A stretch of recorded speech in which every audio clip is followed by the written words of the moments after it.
Assalamualaikum warahmatullahi wabarakatuh. Saya Lydia Elestari, BIM 2143443, program studi S1 Akuntansi. Di sini saya akan menyampaikan tentang tugas pertemuan 14 Sistem Informasi Akuntansi. Yang pertama yaitu pertanyaan diskusi 11.1 halaman 401. Pengauditan sebuah SIA secara efektif mensyaratkan seorang auditor memiliki beberapa pengetahuan tentang komputer dan aplikasi-aplikasi akuntansinya. Meski demikian, persyaratan tersebut tidak memungkinkan setiap auditor untuk menjadi seorang pakar komputer. Diskusikan tingkatan mana yang seharusnya dimiliki auditor terkait keahlian komputer untuk menjadi auditor yang efektif. Menurut saya, sangat penting bagi seorang auditor memiliki keahlian komputer di dalam standar profesional akuntan publik atau SPAP.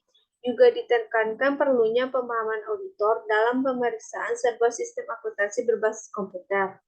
Untuk menjalankan tugas sebagai auditor yang baik sesuai dengan standar, regulasi dan praktik yang telah disetujui dan diterima, keahlian yang harus dimiliki seorang auditor adalah yang pertama yaitu pengetahuan yang luas dari perangkat keras komputer, perangkat lunak, komunikasi data, dan aplikasi akuntansi. Yang kedua, pemahaman yang rinci tentang kebijakan kontrol yang tepat dan prosedur dalam sistem komputer. Yang ketiga, kemampuan untuk membaca dan memahami dokumentasi sistem. Yang keempat, pengalaman dalam perencanaan audit komputer dan menggunakan komputer dibantu perangkat audit modern dan teknik atau CAATS.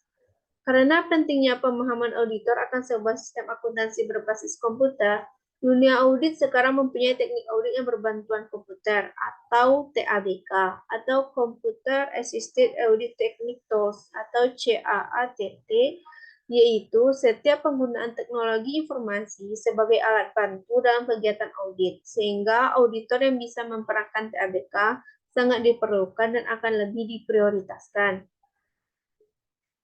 Pertanyaan diskusi 11.2 halaman 401. Haruskah para auditor internal menjadi anggota tim pengembangan sistem yang mendesain dan mengimplementasikan SIA? Mengapa? Menurut pendapat saya, auditor internal tidak harus menjadi anggota tim pengembangan SIA, karena fungsi auditor internal itu sendiri ialah melakukan penilaian terhadap kegiatan yang dilakukan dalam lingkup organisasi itu sendiri. Dan auditor internal dituntut untuk menjunjung sikap independensi dalam melakukan penilaian. Ketika auditor internal diharuskan untuk turut serta mengembangkan esensia, maka dikhawatirkan dapat mempengaruhi penilaian terhadap sistem yang dijalankan dan menyebabkan laporan yang dihasilkan menjadi bias dan objektif.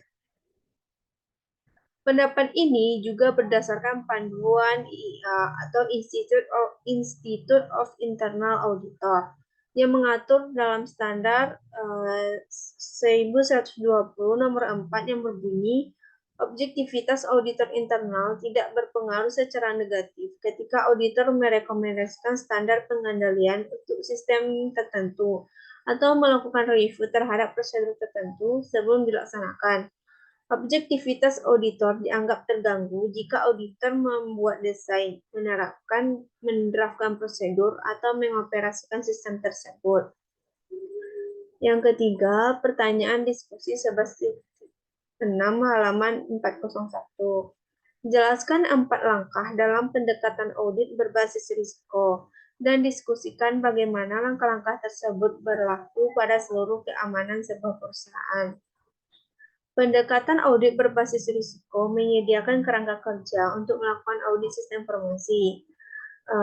Terdiri dari 4 langkah. Yang pertama, tentukan ancaman atau penipuan dan kesalahan yang dihadapi perusahaan. Ini adalah daftar penyalahgunaan dan kerusakan yang tidak disengaja atau disengaja di mana sistem diekspos.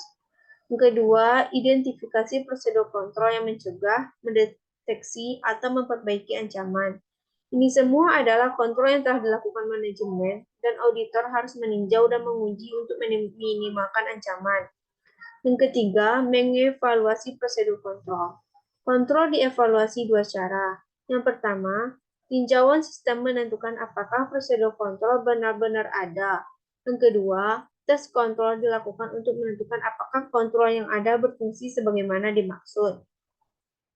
Yang keempat, mengevaluasi kelemahan kontrol untuk menentukan pengaruhnya terhadap sifat, waktu, atau luas prosedur audit. Jika auditor menentukan bahwa risiko pengendalian terlalu tinggi karena sistem kontrol tidak memadai, auditor mungkin harus mengumpulkan lebih banyak bukti, bukti yang lebih baik, atau bukti yang lebih tepat waktu. Kelemahan kontrol di satu area mungkin dapat diterima jika ada kontrol kompensasi di area lain.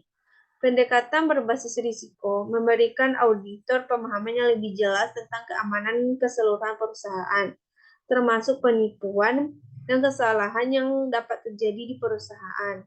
Ini juga membantu mereka memahami risiko dan paparan terkait.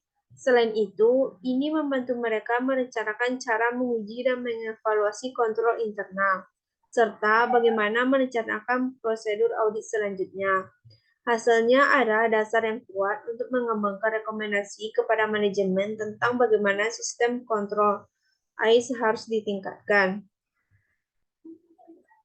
Yang keempat, permasalahan 11.1 halaman 402. Anda adalah Direktur Pengauditan Internal di sebuah universitas. Baru-baru ini, Anda bertemu dengan Isa Arnita, manajer